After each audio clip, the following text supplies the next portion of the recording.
Assalamualaikum warahmatullahi wabarakatuh. Salam Om Swastiastu, Namo Buddhaya, Salam Kebajikan. Saya perkenalkan, nama saya Raka Noval dengan NIM 221031414089. Perkenalkan, nama saya Bima Pradipta Sumorojati dengan NIM 22103144073. Perkenalkan, nama saya Asfabi Hadi dengan NIM 2210314017 dari kelompok RP2040. Dari kelompok RP2040. Dari kelompok RP2040. Teknik Elektro UPN Veteran Jakarta.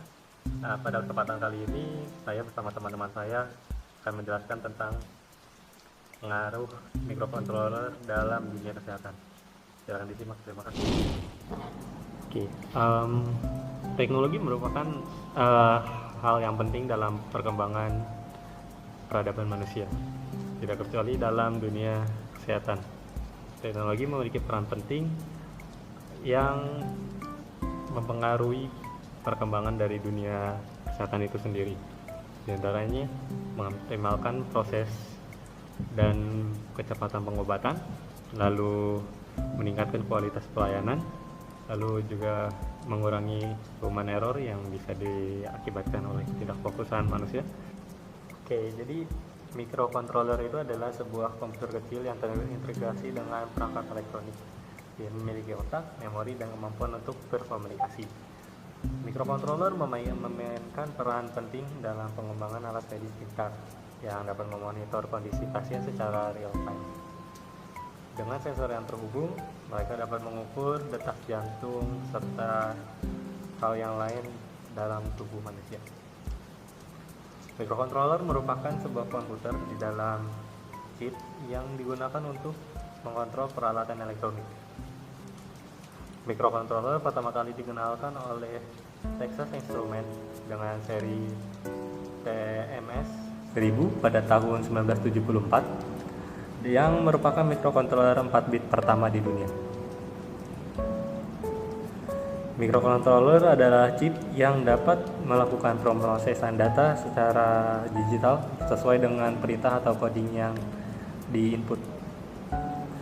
Mikrocontroller umumnya terdiri dari CPU atau Central Processing Unit, memori, gate IO tertentu, dan unit pendukung lainnya seperti AC, Analog to Digital Converter atau ADC. Mikrocontroller digunakan dalam perangkat medis untuk memonitoring detak jantung, tekanan darah, dan suhu tubuh secara real time. Ini memungkinkan untuk tenaga medis untuk memantau pasien secara real time dan mengambil tindakan yang tepat secara cepat. Mikrocontroller memiliki beberapa keunggulan dalam memonitoring data medik pasien, seperti mudah dan ringkas, lalu dapat memonitor secara real time, dan juga harganya yang ekonomis. Salah satu implementasi dari perkembangan mikrocontroller dalam dunia kesehatan adalah EKG portable atau elektrokardiogram portable. EKG digital ini berfungsi untuk memonitoring detak jantung secara portable dan juga non-invasif. EKG portable dia memiliki beberapa komponen utama. Yang pertama ada elektroda, yaitu adalah semacam strap atau bola-bola gitu. Dia fungsinya untuk mendeteksi sinyal listrik yang dikirimkan oleh jantung. Biasanya dipasangkan di lengan, di kaki, atau di leher.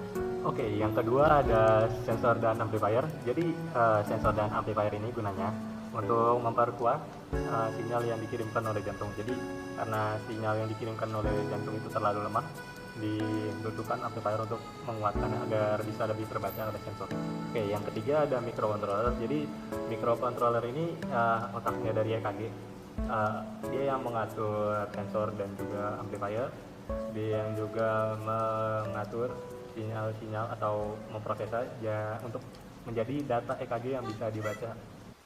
Nah, cara kerjanya gimana sih? Cara kerjanya tuh pertama mikrocontroller memproses sinyal-sinyal listrik yang diterima dari elektroda. Jadi nanti sinyal-sinyalnya diproses untuk menghasilkan grafik-grafik atau pola yang merepresentasikan aktivitas jantung di gelombang P, Q, R, S, dan juga T pada grafik EKG. Lalu nanti hasil dari grafik itu ditampilkan dalam rekaman data. Jadi hasil prosesan sinyal itu ditampilin di layar LCD ataupun LED nanti yang ada di EKG portable. Nanti pengguna atau biasanya pasien atau saudara itu dapat melihat grafik EKG-nya secara real time atau secara langsung kondisi jantung si pasien itu. Mungkin beberapa model EKG juga dapat direkam datanya untuk jadi analisis lebih lanjutnya. Lalu ada beberapa model EKG juga yang dilengkapi dengan koneksi nirkabel seperti Bluetooth ataupun Wi-Fi yang memungkinkan data EKG ini yang dihasilkan oleh microcontroller tadi untuk disinkronkan atau ditampilkan ke perangkat lunak lainnya.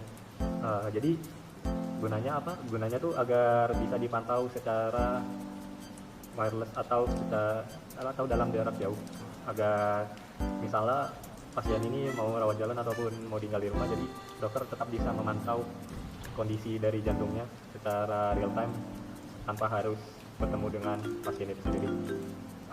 EKG portable juga dilengkapi oleh notifikasi dan juga alarm untuk memberikan peringatan apabila terdeteksi masalah ataupun kejanggalan yang terjadi pada jantung pasien itu.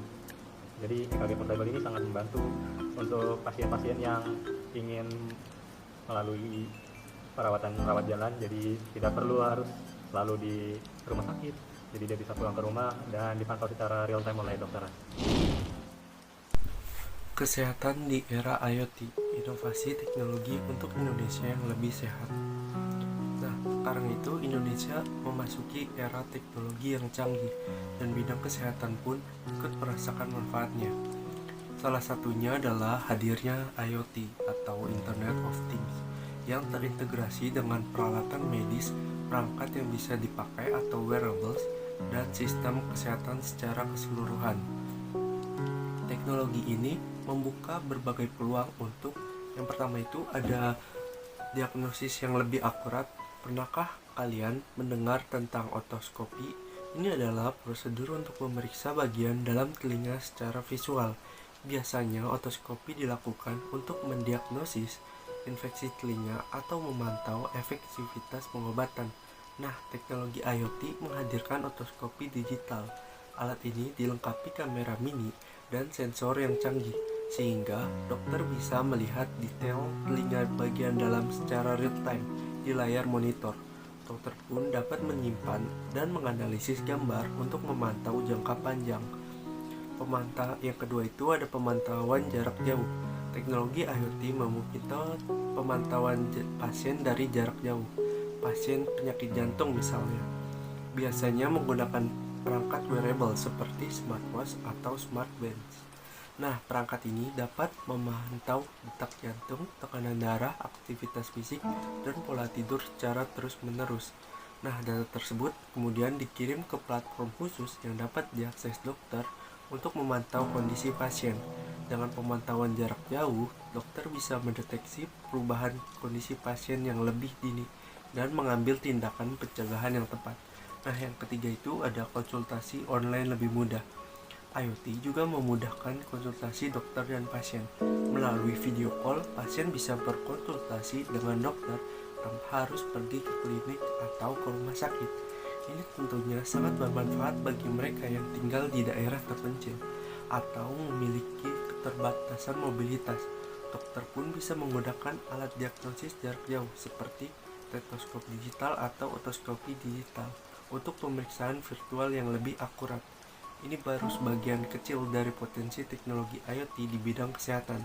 Teknologi ini pada akhirnya dapat yang pertama itu mengurangi biaya kesehatan dengan meminimalisir kebutuhan ruang gawat darurat. Nah, yang kedua itu meningkatkan angka kesembuhan pasien dengan deteksi dini dan penanganan yang tepat. Nah, yang ketiga itu ada memperdayakan masyarakat untuk menjaga kesehatan mandiri. Namun, perlu diingat bahwa pemanfaatan teknologi IoT juga memiliki tantangan. Nah, yang pertama itu ada keamanan data. Privasi data kesehatan pasien harus terjaga dengan baik. Nah, yang kedua itu ada kompatibilitas. Perangkat dan sistem IoT dari berbagai penyedia harus bisa saling terhubung dan bertukar data dengan lancar. Yang ketiga itu ada etika dan regulasi.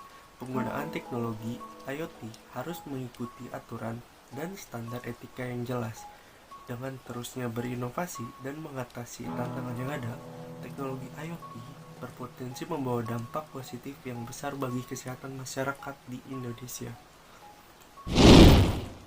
Selanjutnya ada pengembangan microcontroller dalam bidang kesehatan, pengaplikasiannya ke dalam bidang terapi dan konsumsi obat-obatan.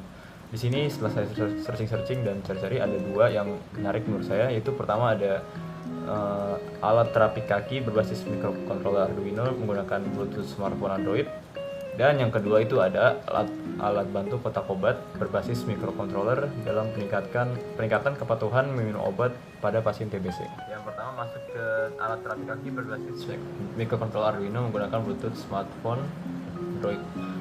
Jadi pertama untuk layout dari halaman Bluetooth itu di smartphone Android ini akan ada seperti ini.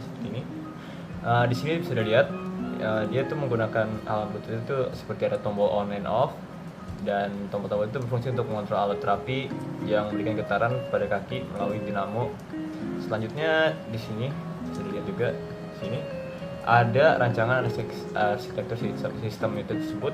Di situ dia dari smartphone sebagai unit pengirim akan mengirimkan itu lanjut ke unit sensor Bluetooth yang dikonekkan Bluetooth itu ke Arduino, dan Arduino itu akan memproses yang sinyal dapatkan dari Bluetooth tadi untuk menggerakkan kanannya itu menggerakkan relay-relaynya dan motor-motor DC-nya sebagai unit output. Selanjutnya yang kedua itu ada alat bantu kotak obat berbasis microcontroller dalam meningkatkan kepatuhan minum obat pada pasien TBC. Ini di sini dia tuh untuk rangkaiannya bisa dilihat di sini. Dia tuh kita bisa jelaskan sini ya. Itu yang pertama ada baterai di sini sebagai suplai energi untuk perangkat. Yang kedua di sini saklar on and off untuk mematikan hidupkan perangkat. Arduino Uno di sini nomor 3 sebagai inti kontrol alat.